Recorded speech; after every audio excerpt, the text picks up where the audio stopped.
पहाड़ों में मीठी चिड़िया अपने प्यारे पति पिंकू चिड़ा के साथ रहा करती थी। वे दोनों बहुत खुश थे और हर दिन एक दूसरे के साथ हंसी खुशी बिताते थे। लेकिन इस बार ठंड कुछ ज्यादा ही बढ़ गई थी। चारों ओर बर्फ की मोटी परत जम चुकी थी और सर्द हवाओं ने जीवन कठिन बना दिया था। ठंड इतनी ज्यादा थी कि दाना पानी तक जुटाना मुश्किल हो गया था। इसी बीच कुछ समय बाद उनके कुछ पुराने दोस्त उनसे मिलने उनके घर आ पहुंचे। मीठी चिड़िया और पिंकू चिड़ा उन्हें देखकर बहुत खुश हुए। सभी दोस्त आपस में मिलकर खूब मस्ती करने लगे। जश्न अगली सुबह सबने मिलकर घूमने का प्लान बनाया। वे पहाड़ों की वादियों में सैर के लिए निकल पड़े। बर्फ की चादर पर चलना और ठंडी हवा का मजा लेना सबको बहुत अच्छा लग रहा था। उन्होंने एक सुंदर सा कैंप भी बना लिया और वहीं डेरा डाल दिया। रात होते ही सभी आग जलाकर उसके पास बैठ गए और हंसी ठिठोली करने लगे। लेकिन तभी अचानक सदाबहार वृक्ष झाड़ियों के पीछे से एक अजीब सी आवाज आई। सभी चौंक गए। अवना बाघ उनके सामने आ खड़ा हुआ। सभी पक्षी डर के मारे सहम गए, लेकिन उन्होंने हिम्मत नहीं हारी। समझदारी दिखाते हुए उन्होंने बाघ को चकमा दिया और पास के एक पेड़ पर उड़कर बैठ गए। क्योंकि बाघ पेड़ पर नहीं चढ़ सकता था, इसलिए वे सब बच गए। अब सबके मन में डर बना हुआ था कि कहीं बाघ फिर से लौट न आए। इसलिए सभी वापस मीठी के घर लौट आए। तभी उन्होंने देखा कि कालू कौवा मीठी के घर की ओर आ रहा है। कालू ने मीठी से कहा, मुझे भी कुछ दिनों के लिए तुम्हारे घर में रहना है। मैं भी बर्फ का मजा लेना चाहता हूँ। मीठी ने खुशी खुशी उसे भी अपने घर बुला लिया। कालू भी उनके साथ मजे करने लगा। मीठी सबको अपने बगीचे में ले गई, जहाँ रंग बिरंगे फलों के पेड़ लदे हुए थे। सभी पक्षी फलों का आनंद लेने लगे और बगीचे में एक दूसरे के साथ मस्ती करने लगे। लेकिन स्माइल विद हॉर्न्स ये सब तो बस एक शुरुआत थी। कालू के मन में तो कुछ और ही चल रहा था। वह सोचने लगा, अगर मैं किसी तरह मीठी का घर हड़प लूं, तो सबको भगाकर आराम से यहाँ रहूं। एक चालाक योजना बनाने लगा और फिर उसने धीरे धीरे बाकी पक्षियों को अपने साथ मिलाने की कोशिश की। मीठी बहनों, मैं आप सबको पहाड़ों में बहुत दूर एक झील के किनारे ले चलना चाहता हूँ। सारे पक्षी मान जाते हैं और उसके साथ चलने को तैयार हो जाते हैं। अब अगली सुबह वे सभी कालू के साथ जाने को तैयार हो जाते हैं। वे कालू के साथ निकल पड़ते हैं। रास्ते में सभी थक जाते हैं और एक अच्छे से पेड़ के नीचे रुक जाते हैं।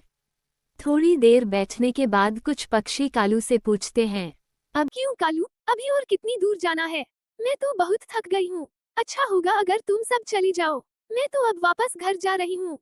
तुंतु न मौसी वापस घर चली जाती हैं। दूसरे पक्षी कालू के साथ दूर निकल जाते हैं। काफी दूर जाने के बाद वे सब एक झील के पास पहुंचते हैं। सभी बहुत खुश होते हैं, क्योंकि वह जगह बहुत सुंदर होती है। उधर तुनतुना मौसी मिठी के घर आ चुकी होती हैं और जाकर घर में सो जाती हैं, क्योंकि वह बहुत थक चुकी होती हैं। कुछ देर सोने के बाद उन्हें कोई आवाज़ सुनाई देती है और वह उठ जाती हैं। उन्हें किसी के बात करने की आवाज़ आ रही होती है। अब वो उस आवाज़ की तरफ जाती हैं, तो देखती हैं कि घर के बाहर खिड़की के पास चील और उल्लू आपस में बातें कर रहे होते हैं। आप सही कह रहे उल्लू, हम उस घर आ गए हैं जिसके बारे में कलू ने हमें बताया था। यही रुके हैं वो सारे पक्षी जिनका हमें सोते हुए शिकार करना है और फिर उन्हें एक एक करके मारकर खाना है। बहुत मजा आएगा। आप सही कह रहे हो चील भाई, इन पक्षियों को मारने के बाद हम कालू को भी खत्म कर देंगे। उसके बाद ये घर और बगीचा सब हमारा होगा। फिर हम इस घर को होटल में बदल देंगे और मोटा पैसा कमाएंगे। उल्लू और चील बहुत खुश होते हैं और पक्षियों के आने का बेसब्री से इंतजार करने लगते हैं। उन्हें ये जरा भी पता नहीं होता कि टुनटुन मौसी ने उनकी सारी बातें सुन ली हैं। टुनटुन मौसी घर में अकेली होती हैं और बहुत डरी हुई होती हैं। वो सभी पक्षियों के लौटने का इंतजार कर रही होती हैं ताकि जैसे ही वे आएं, वो उन्हें सब कुछ बता सकें। कुछ देर बाद सभी पक्षी घर लौट आते हैं। क्योंकि टुनटुन मौसी कहीं छिपी होती हैं, सभी उन्हें ढूंढने लगते हैं। थोड़ी ही देर में टुनटुन मौसी मिल जाती हैं। वो बेहद घबराई हुई और डरी हुई होती हैं। टुनटुन मौसी, आप यहाँ क्या कर रही हो?